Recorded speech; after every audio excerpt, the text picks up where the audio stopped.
Okay, and we are ready to start our meeting. So calling the meeting to order, and if we could please rise for our flag salute.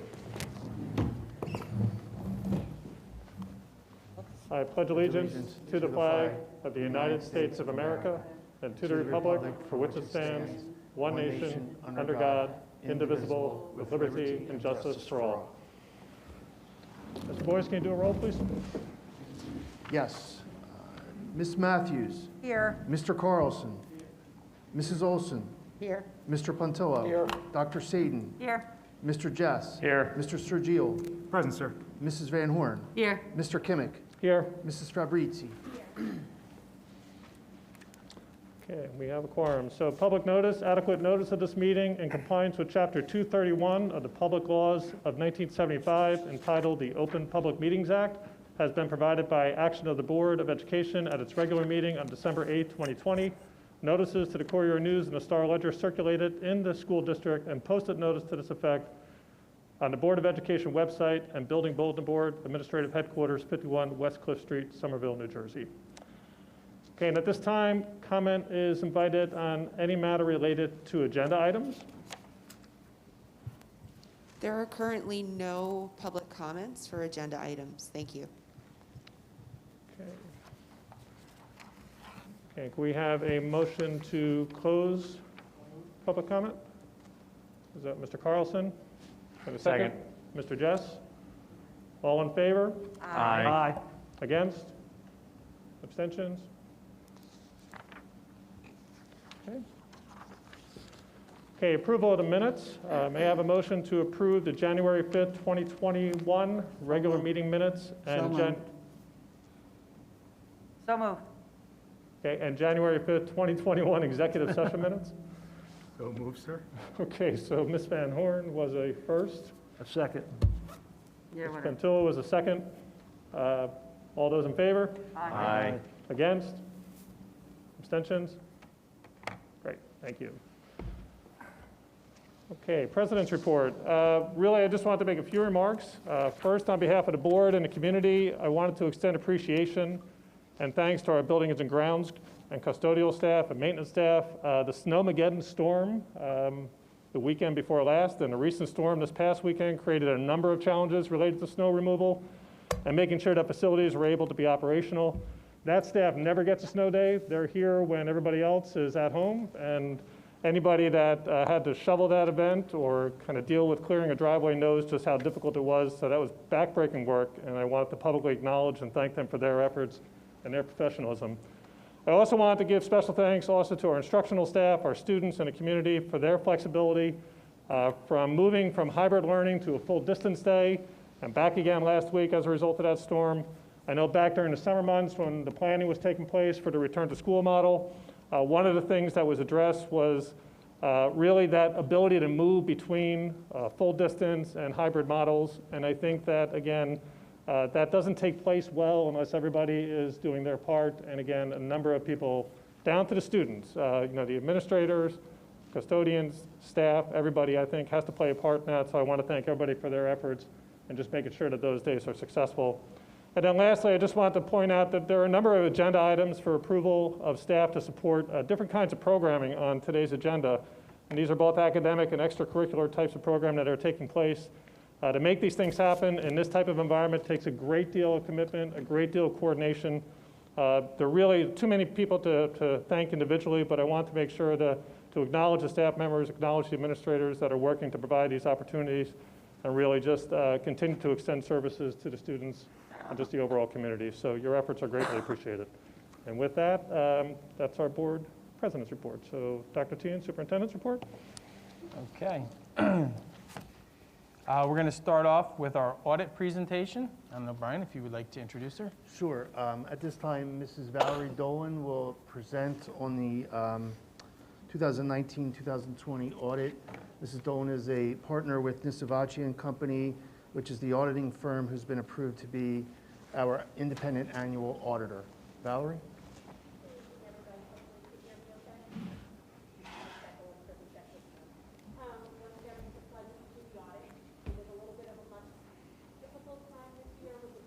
Not only due to COVID, but also the state of New Jersey delaying us. We did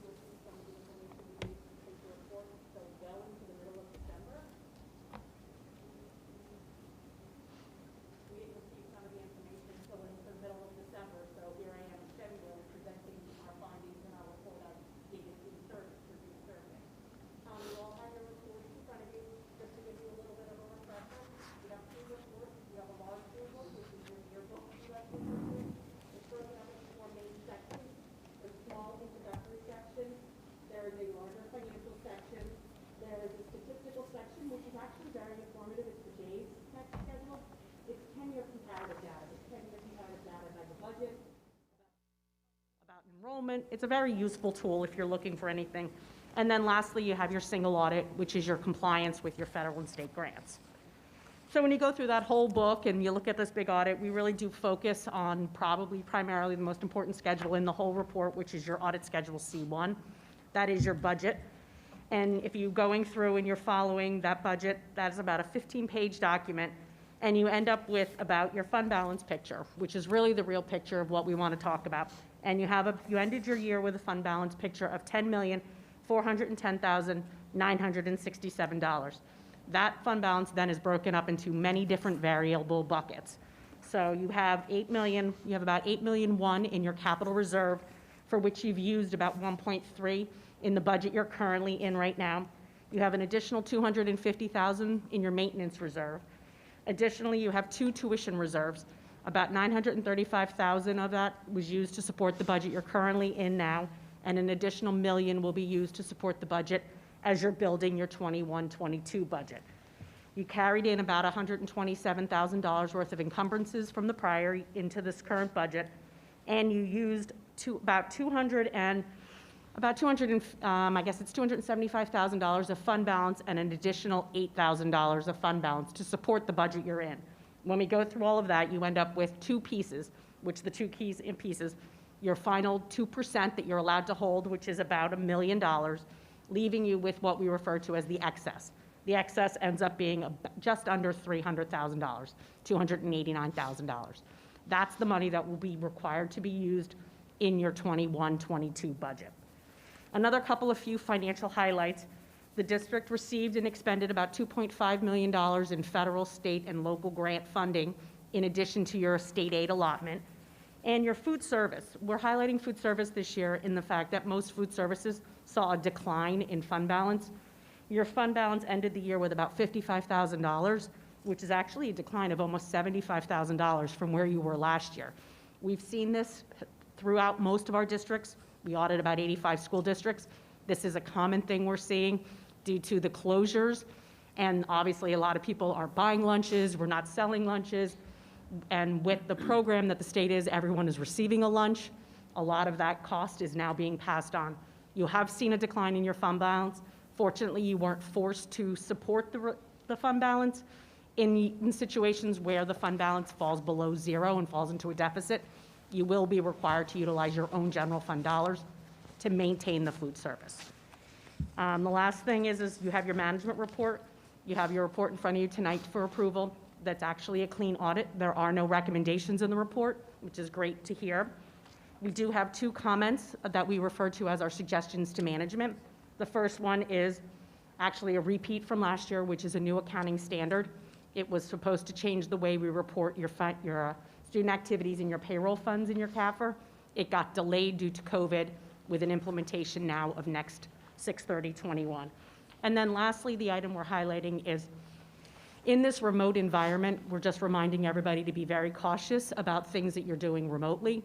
If you're changing any policies or procedures, approving things electronically, make sure your procedures and your policy manuals also follow that change, so that if we're auditing next year and we're looking at your procedures, your manuals are following, you're still doing what your manuals require you to do. In addition, make sure that your security is staying untouched. It's because you've got a lot of kids doing virtual remote. There's a lot of data transmitting between. So we're just reminding everybody, obviously, security is very important with the data that's available. If I have any questions, I'll be glad to answer any while I'm here. It's quiet here. If you don't mind me asking you a quick question. Of course. I don't know if I missed it or not. Was this audit conducted remotely, in person, or some form of a hybrid? It was probably a hybrid. We were Okay. in person down here for a couple of days doing a few things. I sent a limited team here. I had teams working in my office, and I had teams working at their houses. Kim and Brian and the whole finance office was fantastic, electronically sending us stuff so that we didn't have to be here. But certain things we do have to look at, because we're never going to make somebody scan vouchers and things of that nature. So we did have someone here for a couple of days on and off doing some additional testing. Okay. I appreciate your efforts, and it was just out of curiosity. Yeah, we kind of tried to make it a What were the hybrid the best that changes we and could. nuances between a Yeah. remote and a on-site audit. So to make sure that everybody's protected, and our staff was fully equipped with their PPE, so that obviously we didn't take a drain on any of the supplies available at the districts. thank you. Yep. Any other questions? Okay, I just want to thank Mr. Boyce for his efforts. It's great that there's no recommendations. That speaks, I think, to just the efforts that you've done, across the years, but again, this year, especially with all the changes that have taken place just in terms of having to do remote working basically for a good chunk of the year. So thank you for your efforts around that. At this time, we have a motion for the two resolutions below, the first of which is the acceptance filing of the CAFR year-end, June 30th, 2020, and the second being the acceptance filing of the auditor's management report year-ended June 30th, 2020. So moved, sir. Mr. Jess, and do we have a second? Mr. Shadil? And Mr. Boyce, can you do a roll call? Ms. Matthews? Yes. Mr. Carlson? Yes. Mrs. Olson? Yes. Mr. Pontillo? Yes. Dr. Saden? Yes. Mr. Jess? Yes. Mr. Sergio? Yes, Mrs. Van Horn? Yes. Mr. Kimmick? Yes. Mrs. Fabrizi?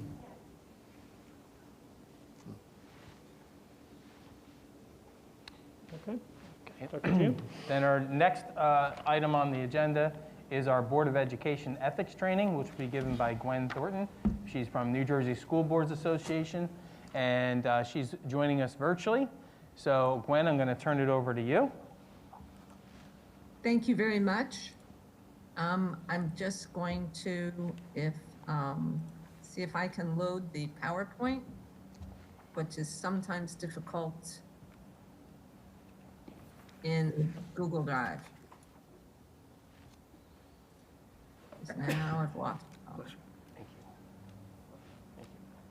You don't need to do anything. No.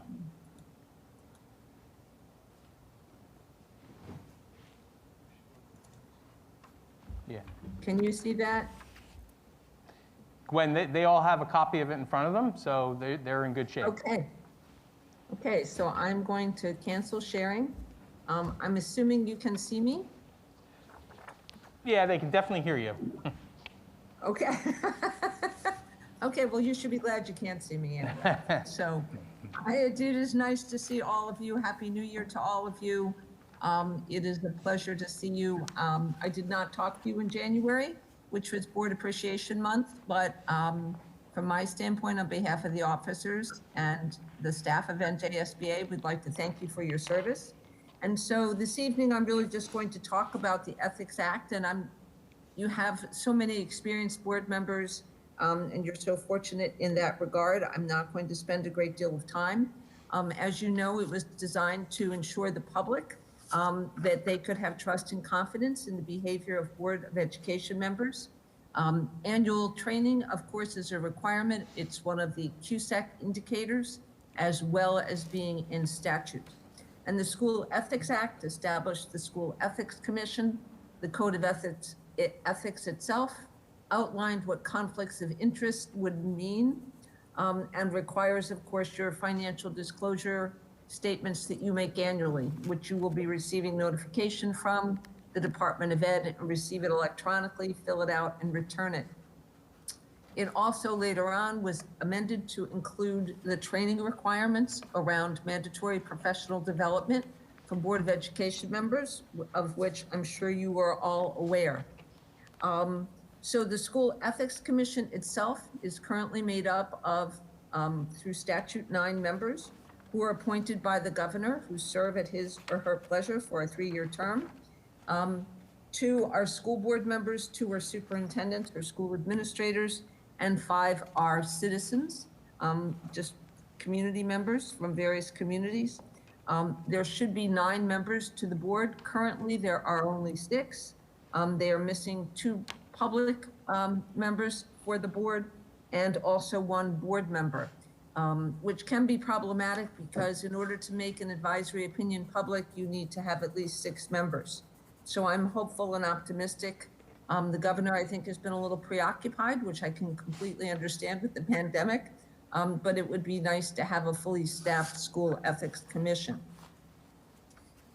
In terms of required training, for those of you who might not be aware, Board members are required to attend new board member orientation in the first year of their board service, and that includes all of the legally required pieces in the law that you must receive information around HIB, harassment, intimidation, and bullying, the Open Public Meetings Act, the Open Public Records Act, as well as evaluation of your chief school administrator, and of course, CUSAC. Those are all laid out as being required for first-year board members so that you are familiar with all of those pieces. In years 2 and 3, you're required to take Gov 2 and 3. One is finance for Gov 2, and Gov 3 is around student achievement. And then you're required to take training again in the first year of any term that is subsequent to your first. So in year 4, and so forth, you would take Gov 4.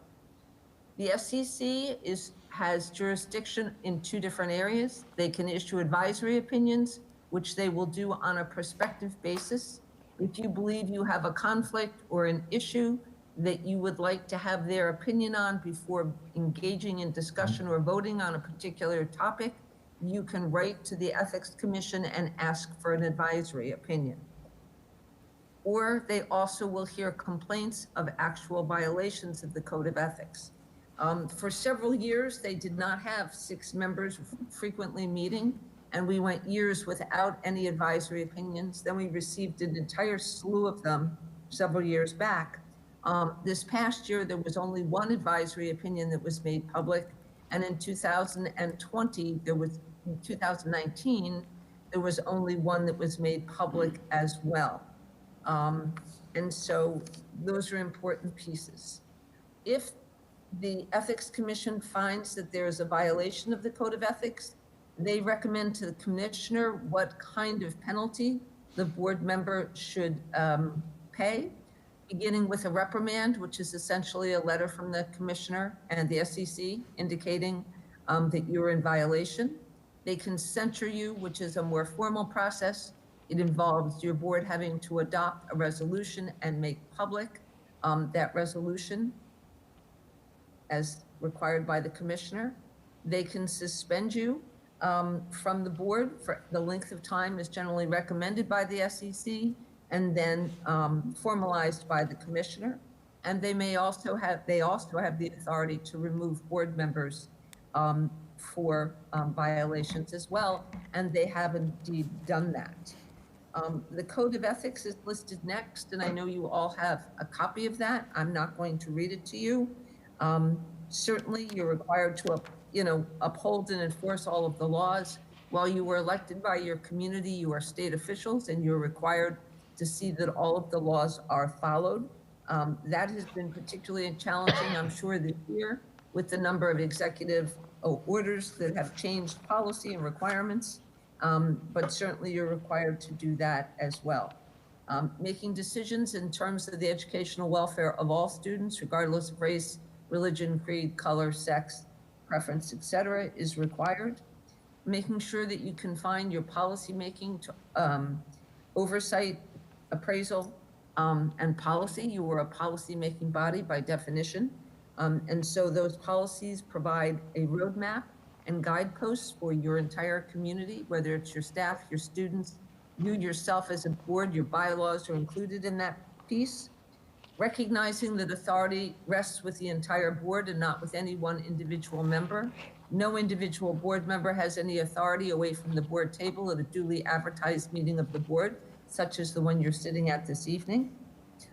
You are required to uphold confidentiality of those topics that are excluded from public until such time as the need for confidentiality no longer exists. And there are some matters around students and staff that will always remain confidential and never be made public. You are really responsible also for interpreting the community's aspirations for their students and making sure that you maintain the independence of judgment and are not swayed by various interest groups or individuals with a particular agenda. You're required to vote to appoint the best possible staff and give consideration to the recommendations of your chief school administrator. to support and protect school personnel in the proper performance of their duties, and to refer all complaints to your chief school administrator, which means that you as a board will make sure that if you are aware of any kind of issue, that you direct that to Tim so that he can make sure that it is handled appropriately. In 2020, there you can see in the presentation, we had one advisory opinion. In terms of mandatory training violations, interestingly enough, there were 22. And JSBA is charged with the responsibility of reporting those folks who do not complete the training. And then this SEC decides what happens with those folks. We do not. They removed 8 members for chronic failure to complete their training, and that means they're removed from their boards. They suspended 4 board members for 30 days each, and they reprimanded 10 members, again, for tardiness in completing that process. In terms of violations, there were 24 complaints filed, 20 were dismissed as being without merit, and 4 cases were recommended to the commissioner, and I will discuss those in a few minutes. But at least you can see that they do take their job seriously, and board members need to be aware of that. So the only public advisory opinion this year had to do with actually nepotism. A superintendent sought an advisory opinion. His sister-in-law was employed as a lunch aide. She was being recommended to be promoted, and he wanted to make sure that he could make that recommendation for promotion. The SEC said, unfortunately, because you're related, it would provide the perception to the public that she was gaining an advantage that wasn't equal to or was better than what any member of the public could expect. And so he was not permitted to promote that individual. If you have a family member employed in the district before you become a board member, they are grandfathered, but the superintendent is not permitted to recommend the hiring of any board members, family members, and or members of his or her own family. In terms of commissioner decisions, a board member failed to disclose all of their income. In this particular instance, they received remuneration for serving as an officer of the Teachers Association in the district where the board member worked, and the penalty was censure. Because it does describe on the form, as I'm sure most of you have seen, and requires that you disclose the source of your income. A teacher parent sent an email to the board member about their handling of an incident, and a board member accidentally hit, I'm sure it's an accident, reply all. Again, the School Ethics Commission has said to us that the majority of the complaints they are getting of late have to do with board members' use of social media and electronic technology. There's been a lot more usage of it, obviously, during the pandemic, because a lot of you're in person now, and congratulations for being able to be back in person. But many boards are still meeting just remotely and not in person. So you need to just be very circumspect about how you use that technology. And so in that case, the penalty was a reprimand, because I do believe it was accidental. But the following case, where a board member put on their blog derogatory and negative comments about a teaching staff member, actually garnered a 6-month suspension for doing so. Keep in mind, one of the requirements of the Code of Ethics is that you will support and protect school personnel in the proper performance of their duties. So if a board member has a challenge with a staff member or something that they have a concern about, they need to take that up with the superintendent, but certainly not posted on a blog, because it can create harm and disrupt the educational environment in a school. The next one was particularly egregious. There's a school district where the commissioner required the termination of a send receive because the receiving district was out of state. This was a far north district, and they were sending their students to a New York high school. The decision impacted the board president's child, and the president fully participated in actions that resulted in the passing of a resolution to continue the out-of-state placement of their high school students in direct opposition to the commissioner's direction. The board member is no longer on the board, but the SEC was very clear in the fact that had she stayed on the board, they would have removed that person because the action was so deliberate and in contradiction to the commissioner's requirements. And again, as state officials, you're required to uphold all of the requirements of the Department of Education and the State Board of Ed. A board member attending an all-expense-paid conference offered by a potential vendor to the district based on the fact that he had a pre-existing relationship with the vendor. Again, the board member was found to be in violation because nothing in a board member's responsibility would align to learning about a particular vendor over the course of a weekend trip that was probably more of a party than it was a professional development. But the action had compromised the board's ability to do business with that vendor because of taking that free trip. And of course, it was a benefit that was extended to that board member that was not extended to all members of the board or any member of the public. And so the School Ethics Commission's recommendation was removal to deter other officials from accepting gifts. So again, that board member is appealing it. He can appeal to the appellate division. And so that hasn't been resolved as of yet, but during the appeal, he has been removed from the board in the meantime. In terms of conflict of interest, you need to make sure that you recuse yourself, not participate in any discussions nor votes. If it involves you as a school official or your immediate family in terms of any kind of business interest, using your position to secure unwanted privileges, advantages, or employment that would not be available to any member of the public. Taking a gift or favor that is offered with the intent to influence is prohibited. Any kind of personal involvement that creates that kind of benefit, you should avoid scrupulously. And then service or employment that might prejudice your independent judgment. So this is for your immediate family, and the immediate family definition is there. It's your spouse or dependent child that resides in your household. For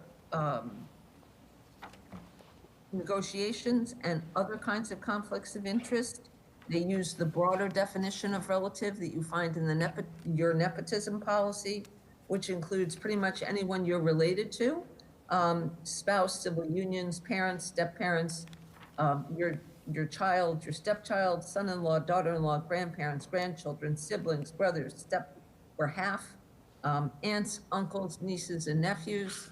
I think your second cousins might be all right, but I'm being silly, but you cannot hire those, you cannot be employed if you are any of those people. And again, I've already mentioned that your superintendent cannot hire the relative of a board member. If you have a board member, a family member already employed in the district, you are prevented from participating in the superintendent's evaluation, from setting terms and conditions of employment for a superintendent, or doing a search for a new superintendent if that were the circumstance, okay? So again, the first ethical question is around a guidance counselor. You think it would be a perfect job for your nephew.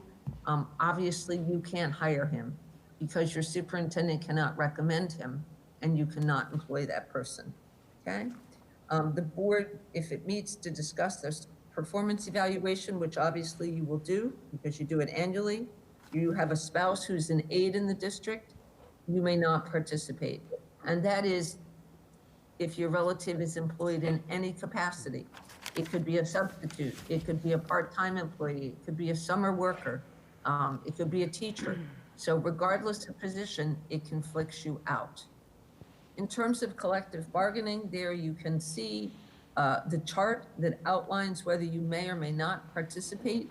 If you work in the district, you may not or your spouse, your dependent child, your child who's not dependent, or a relative, and using that broader definition of relative, if they work in your district, you cannot participate in negotiations and you cannot vote to ratify the contract.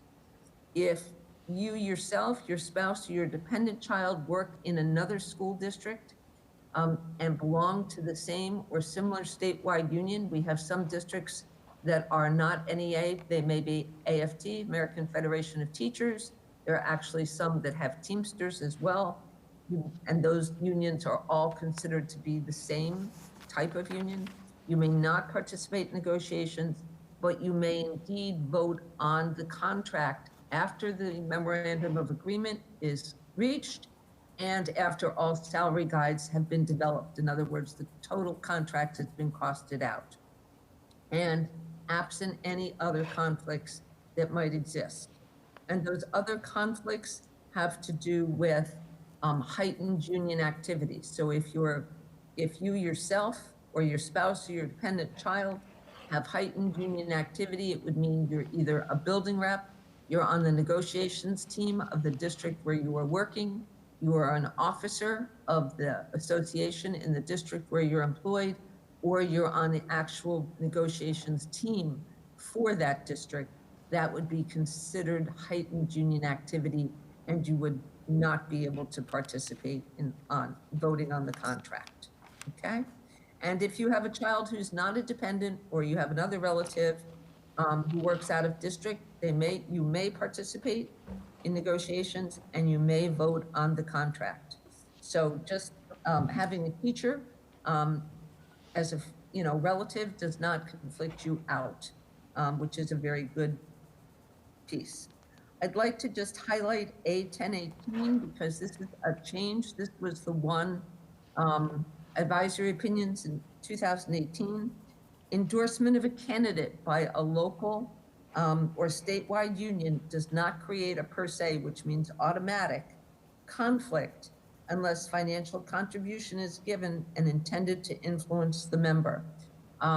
This is a dramatic change. It used to be that all board members in the first year of their board service, if they were endorsed by the Teachers Association, either the local or the statewide association of NJEA or AFT or the Teamsters, you could not participate in negotiations.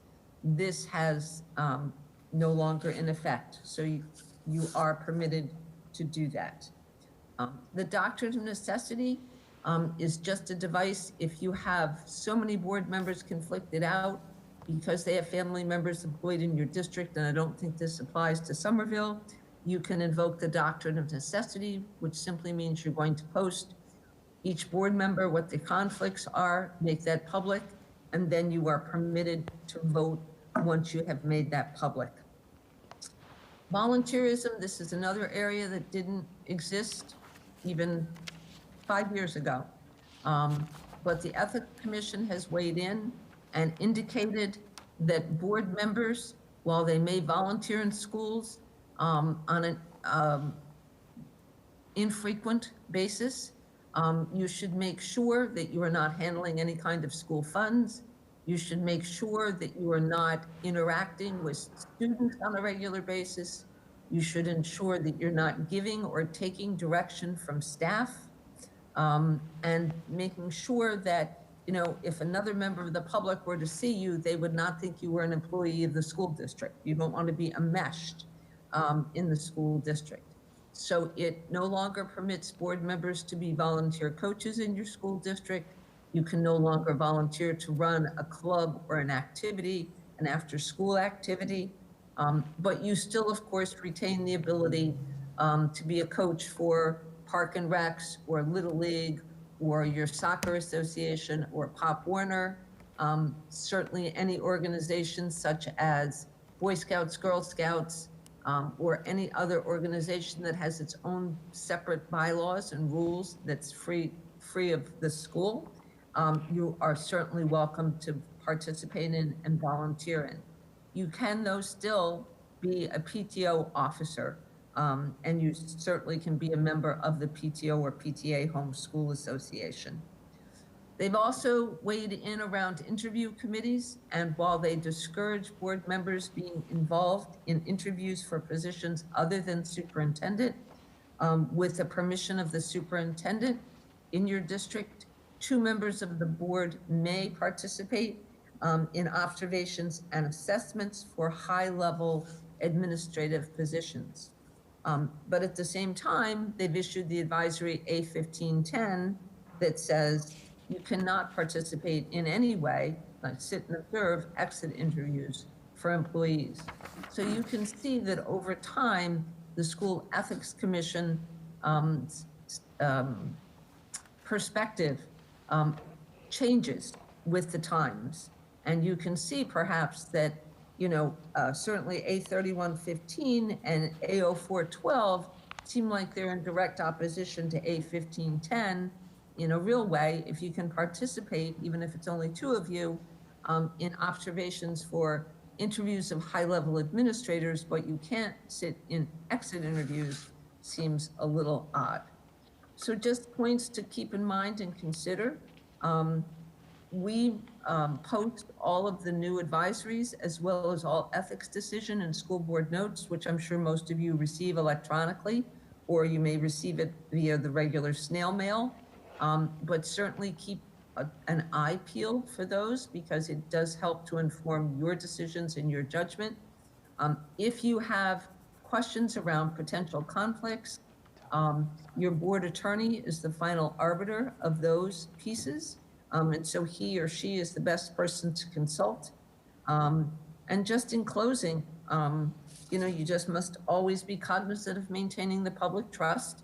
I've included all of the links for the examples that we've just articulated this evening. And again, all of the opinions related to volunteerism opinions. And so it's all there for you if you want to look on the internet to see that information. I have sent to Brian a copy of the sign-off sheet for all of you that you've received your ethics training, so that when you are CUSAC'd, even though it was suspended this year as being unduly burdensome for administrations after it was due, when they finally decided that, you will have it on file and on record that you have been trained. Any questions that I can answer for any of you?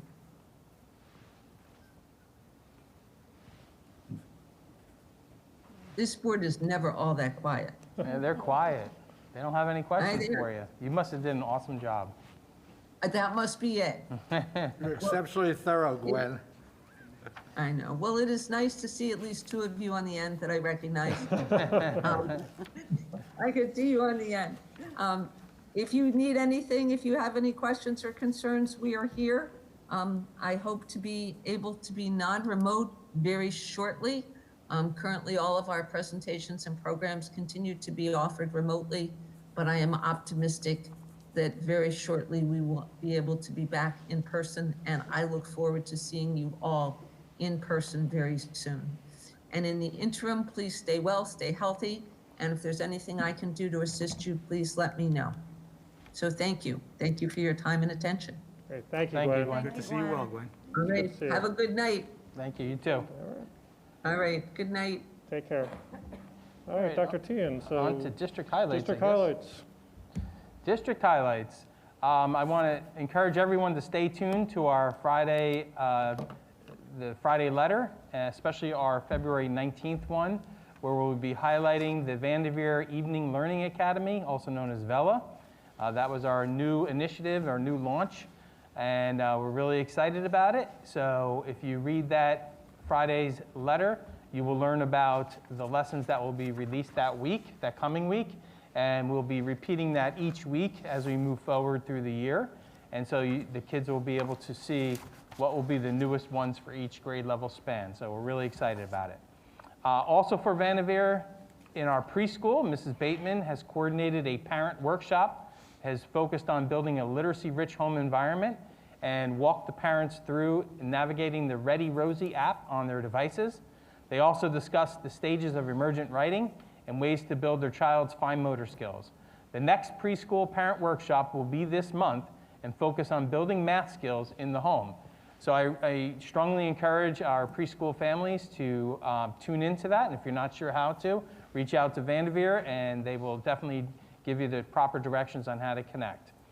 Mrs. Salento, a third grade teacher, has coordinated a fundraiser for St. Jude's Children's Research Hospital. Vanderveer is hosting a St. Jude Mathathon from February 1st through March 1st. They're solving math problems and asking for pledges so that we can help kids with cancer and other life-threatening diseases. Vanderveer has participated in this activity for the past 2 years and has raised almost $7,000 for this. So our goal this year is set for $3,000, and we really would love to surpass it. So the link for donations can be found on the Vanderveer website and in the Friday letter. For Somerville Middle School, Somerville Middle School's first ever mini ed camp was an amazing success. This building-based professional development experience provided teachers the option to choose from professional learning topics that were presented and delivered by SMS teachers, staff, and administrators.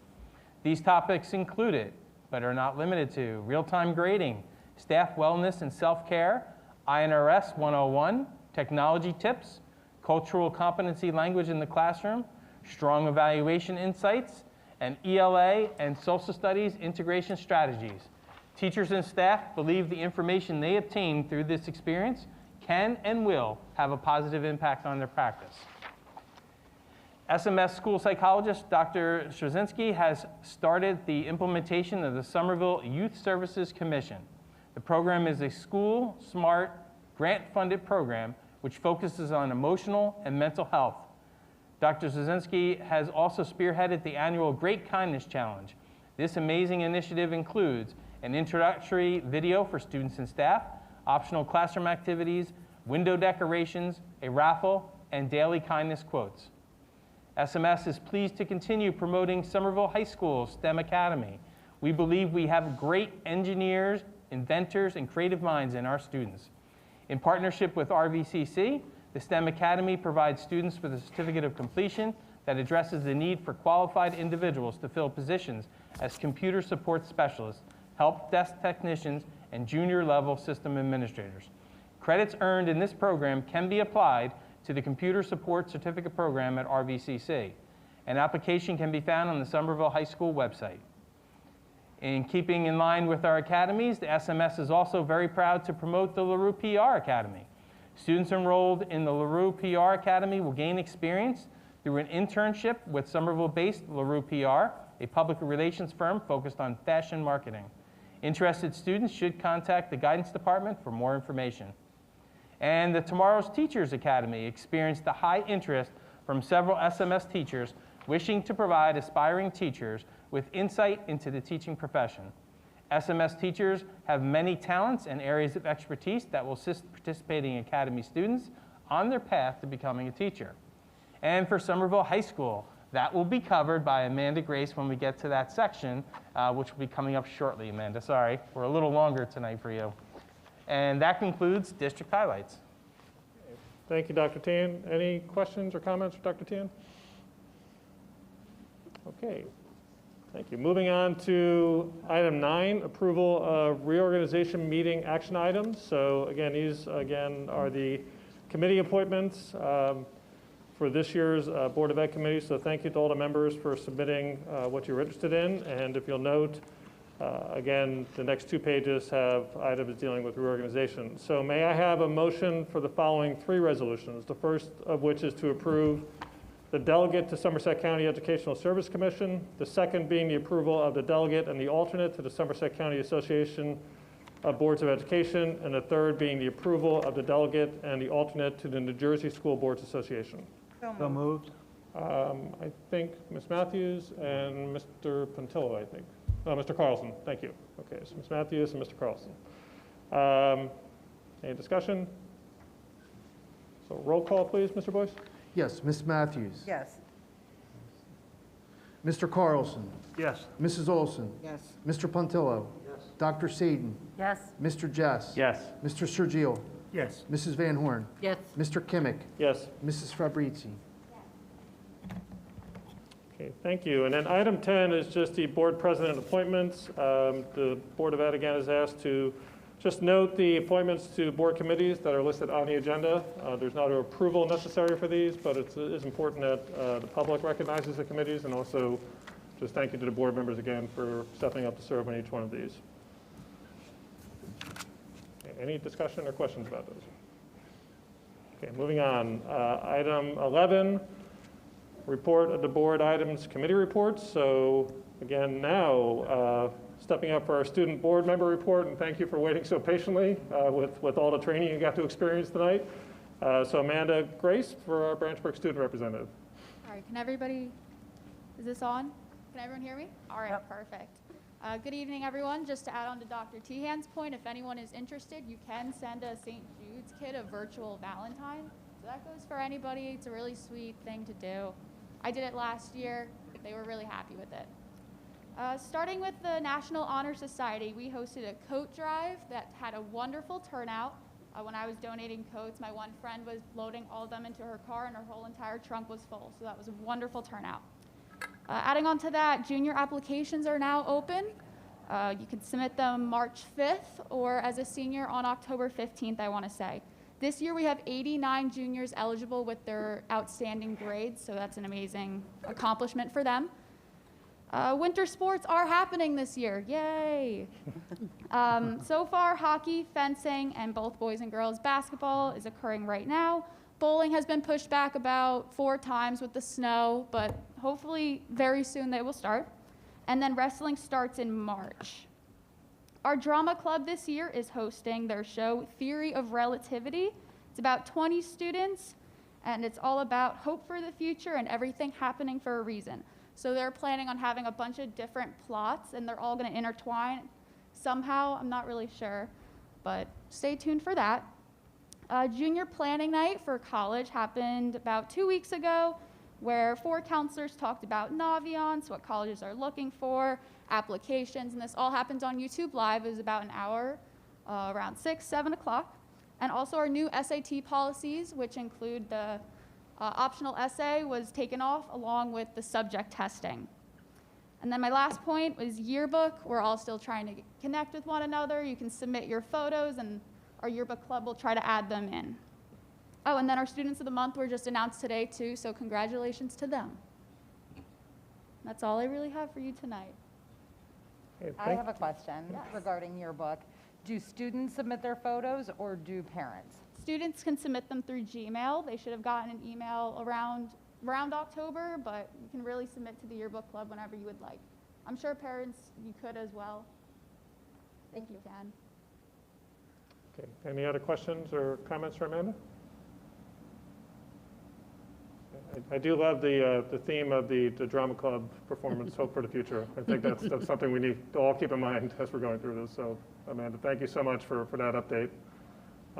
Okay, moving on for committee reports. So finance. So Mr. Carlson. Yes, motion to approve that items 1 through 5 be moved upon the recommendation of the superintendent of schools. Item number 1, the board secretary's financial reports. Item number 2, the exception of the monthly reports for our student activities for Vanderveer and Somerville Middle School and Somerville High School.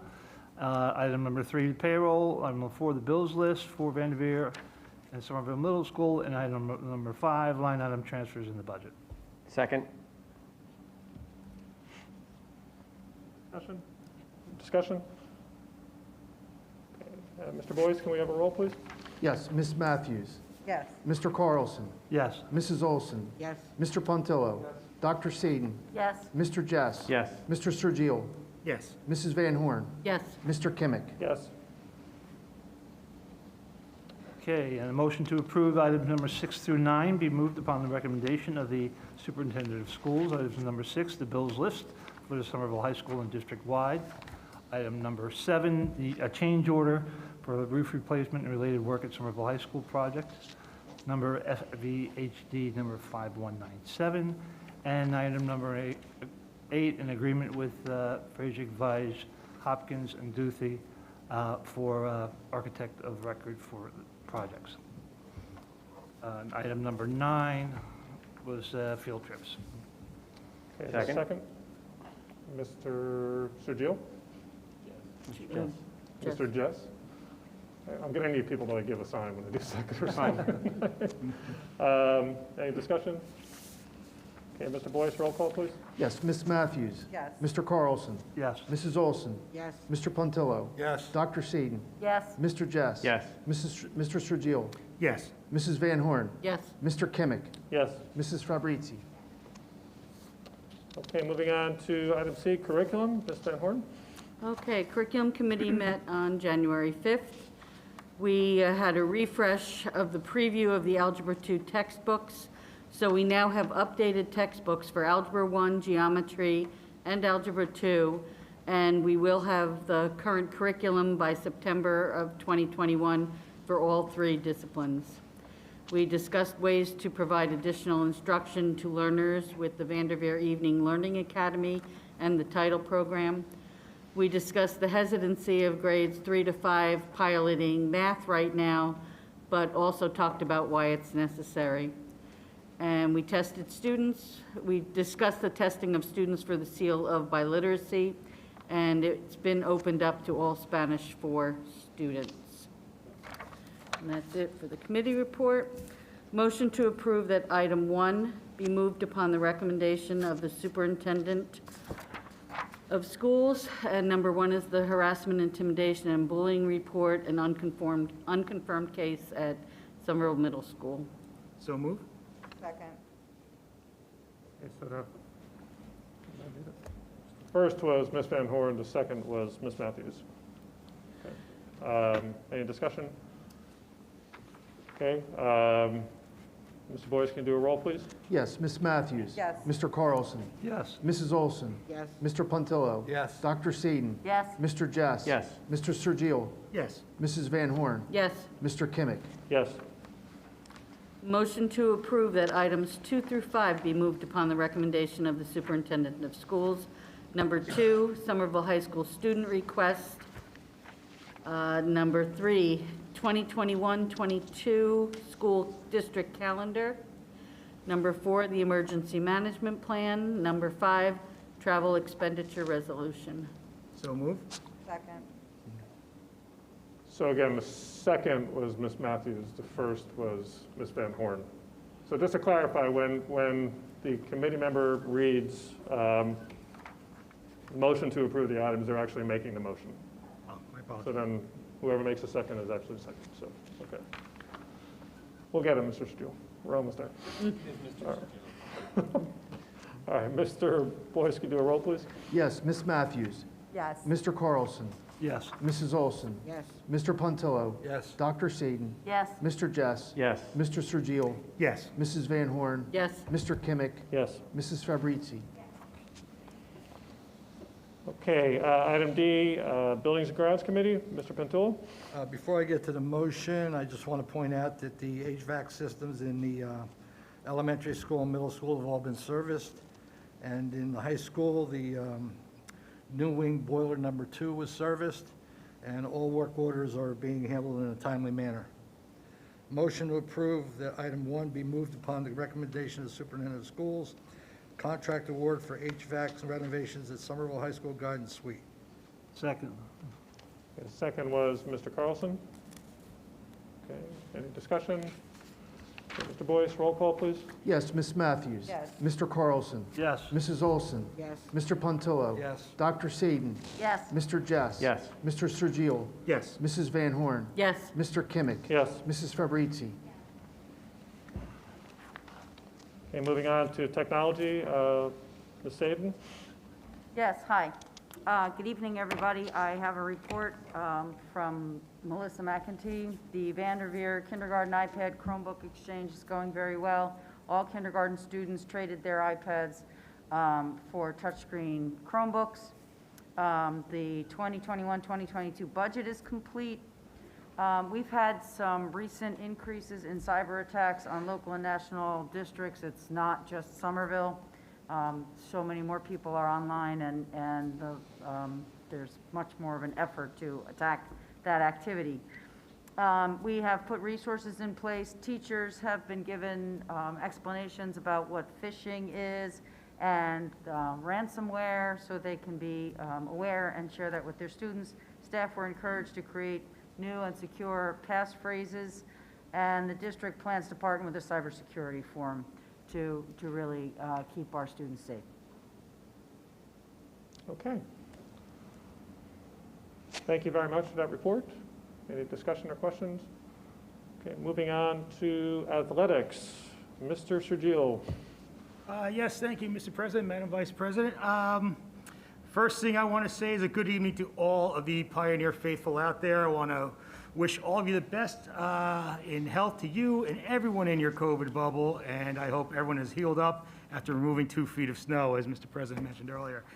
We know it's no doubt been a challenge, but our fearless athletic director, Tim Davis, staff, custodians, and coaches have been working tirelessly to maintain the winter sports schedule.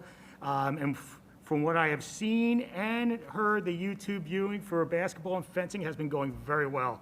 So I also want to give Athletic Director Tim and all of the staff kudos for that. Let's go to boys basketball, because on January 30th, the Pioneers endured a tough loss to our, not our crosstown foes, but our cross-block foes, Immaculata 67-63. Great efforts by Kyle Rowland and Matt Lauber, who scored 28 and 27 points respectively. However, they bounced back last Saturday with a more than convincing victory over the Canucks of North Plainfield, 42-29, to put them 2-2 for the season. Right now, unfortunately, they're sidelined until February 22nd. Girls basketball, let's talk about nail biters, guys. The Lady Pioneers fell just short against their rivals Bridgewater. Mad Maddie Shire scored 25 points and Megan Pedrani added 16. However, they came up one short, 43-42. They're playing Warren Hills today, and I'm trying to get an update. I have not heard yet, but hopefully before the meeting concludes, I will. Boys fencing, I'm going to give you some highlights. They're off to an 0-2 start. The season is young, and we need to keep an eye on fencing guru Benito Heggert. Big Ben placed 7th last year at the individuals and 1st at the District 5, going 8 for 8, showing to lead the team to first place finish in the foil. He also went 16 of 19 on the A strip in the state squads championship. Big Ben will lead the way for the Pioneers, okay, for one more go-around. He is a senior this year. Let's go to girls fencing. Senior Rachel Kaniuk and her junior colleague, Emily Zombik, combined last year on the Somerville first place foil finish at the districts. Kaniuk placed 4th and Zombik took 5th. Zombik also went 14 for 19 on the A strip at the squads and helped DeVille take 5th in the foil. Swimming is up and running, as well as unified bowling. I look forward to reporting on that next month. Wrestling, as mentioned, thank you, Amanda, will start on March the 1st. Spring sports will start April 1st. And the deadline for completing the family ID and registering for your favorite spring sport is March 20th. I will also provide more detail on that based on the state guidance as what sports we will be playing. Okay, I thank you, Amanda, again. Spring production, theory relativity, hope for the future. The virtual show is March 13th through 14th. If I have the dates correct, 18 kids were chosen from the auditions to perform in this show. So I am looking forward to that, and I'm looking forward to the creativity of that staff to see how they're going to do that virtually. The Somerville Music Choir is still looking into having the spring outdoor concert as a jazz band, concert, and symphonic bands. They're practicing putting together mini videos, to display their smooth tunes and offbeats for the public performing through the decades, the showcase of the arts, and that will take place at the end of March. And last but not least, I want to thank Tyler Kazar. I always reach out to him. He is one of your more passionate pioneers on the Robotics Club, and he provided me an update today. And I was going to put something together, but I would just be honored to read his update. The team is hard at work in the middle of their build season, preparing for the Infinite Recharge and Hone challenges. In these challenges, the robot is required to accomplish a specific set of tasks that range from autonomously locating and retrieving objects, autonomously navigating a drive path, and accurately launching balls into a goal from various distances. While these challenges utilize the robot we built last year, mechanical and electrical modifications had to be made in order to complete the challenge. In addition, programmers are implementing a variety of new vision tracking and targeting systems. Okay, beyond the robot challenges, the team is working on this year's Innovation Challenge and the game's Design Challenge. In the Innovation Challenge, the students are tackling a problem within our society that has to do with human mobility and activity. Our students are working on engineering a piece of equipment that would make working out more accessible to high school students that wouldn't normally have a space for equipment, changing lives one at a time. I love it. In the Game Design Challenge, our students are brainstorming and creating their first robotics competition game. This challenge allows our students to outline a set of challenges that other teams might need to accomplish if they were to play the game. This includes what tasks the robots might need to complete, how the robots might need to work together, and how the game is scored. So far, the students have created a fantasy theme and are working on deciding on the game elements that will be included. Tyler, please, thank you and your entire robotics staff for these updates.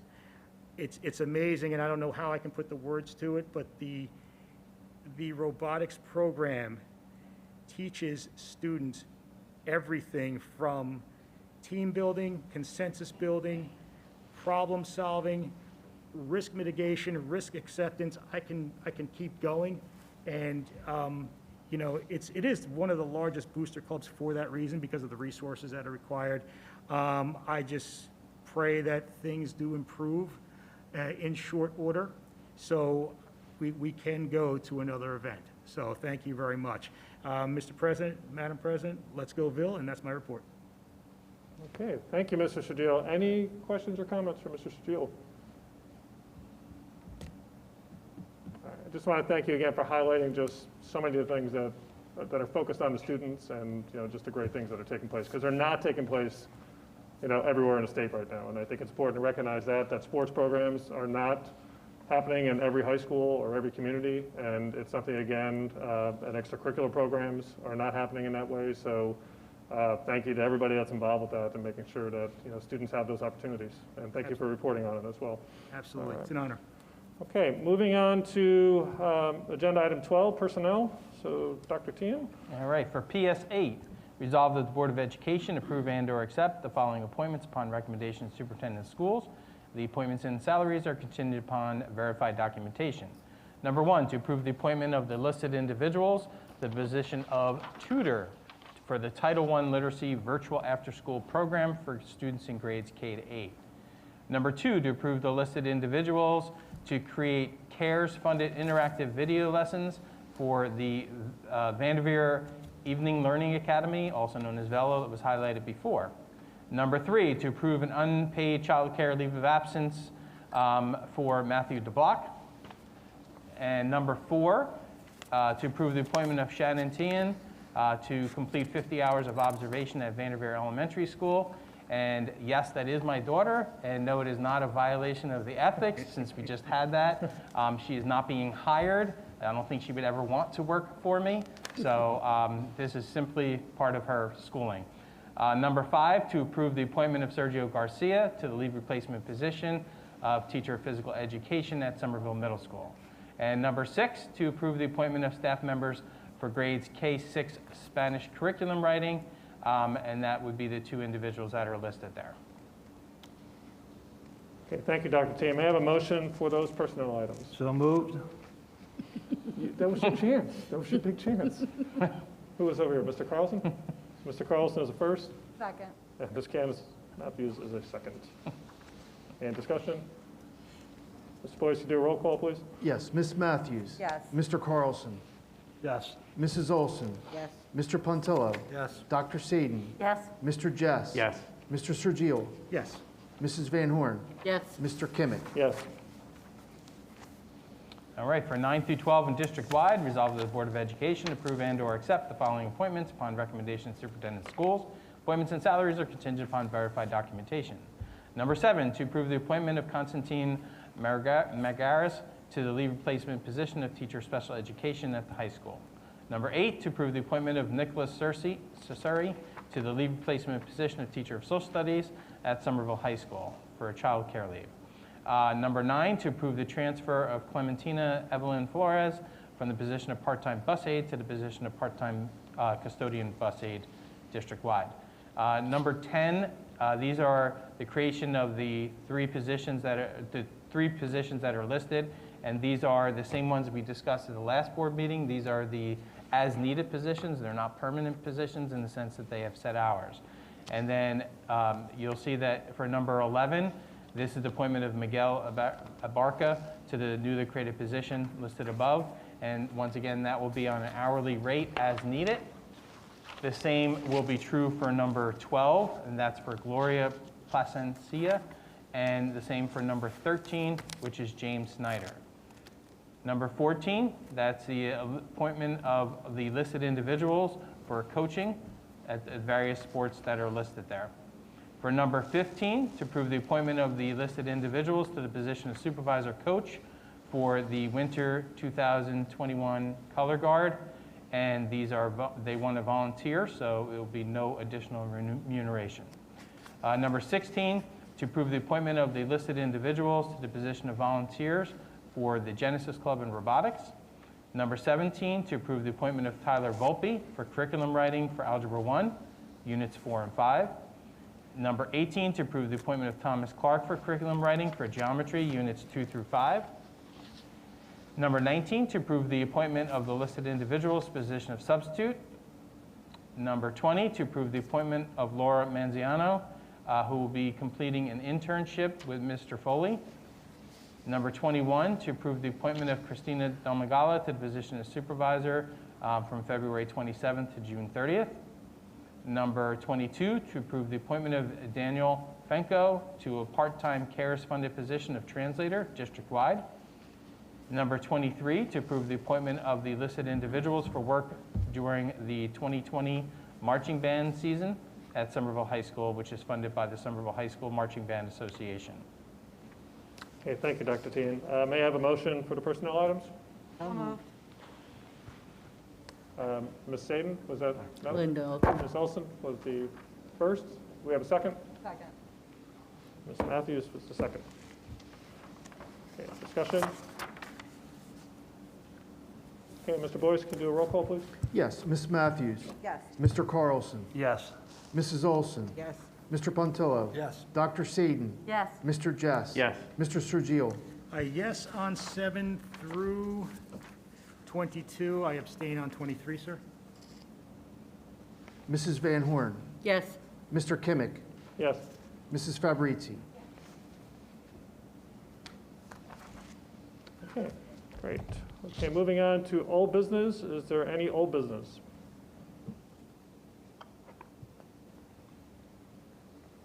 Okay, may I have a motion to close old business? So moved. Second? Is that Ms. Saden or was that Ms. Olson? Saden. Dr. Saden, and Mr. Sedillo was the second. Okay, all those in favor? Aye. Against? Abstain? Great. Okay, moving on to new business. Is there any new business? Okay, may I have a motion to close new business? So moved. Mr. Jess, may I second? Ms. Matthews? Okay, all those in favor? Aye. Against? Abstain? Okay. Okay, now we're at the point in the meeting where we can have a hearing of the public regarding agenda items and non-agenda items. So are there any comments on the stream? It is currently 7:09, but we are on a 30-second delay. So if we could just pause slightly Okay. to see if anyone participates in the public comments. Great, thank you. Thank you.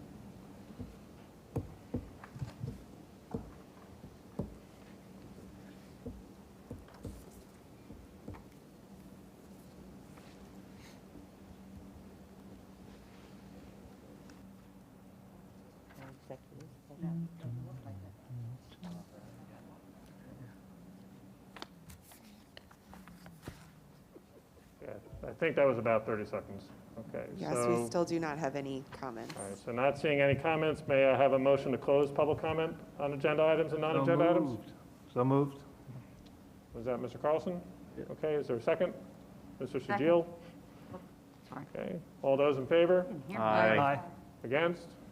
Abstain? Great. Okay. We've reached the end. So may I have a motion to close the meeting? Don't move, sir. Mr. Sergio was first. Is there a second? Ms. Matthews, all those in favor? Aye. All those opposed? Abstain? Okay. We are adjourned at 7:11. 7:11.